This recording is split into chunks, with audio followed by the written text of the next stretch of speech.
I worked at the Village de Tortue, and it's an environmental reserve that also caters to ecotourism. They have a bunch of turtles there, and tourists come to see them because they're native to Senegal, and they protect them. Beyond that, it also protects all of the flora and fauna that does live around the reserve.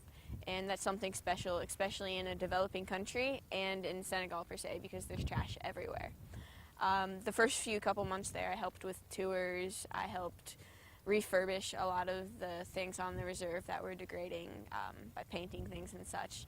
But after that, around January, I really left the reserve and went into my study to see the relationship between the two villages.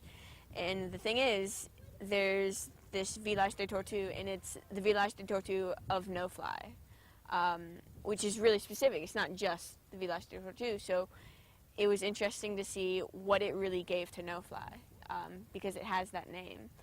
And when I did tours of the reserve, you could see all of the fencing had been cut down. People let their animals graze on the reserve. They chopped down trees. They put their trash on the reserve and burned it there.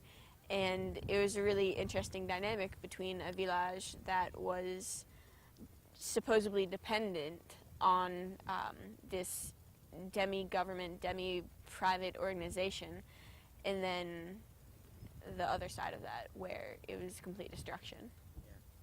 The study had two goals, really. The first part, it was to look at the Village de Tortue and what it did with the people in my village of No-Fly. What did they know about it? Who visited it? Who cares about it? How do they use it? Because they can also use plants for medicinal purposes and different resources, spaces for public events.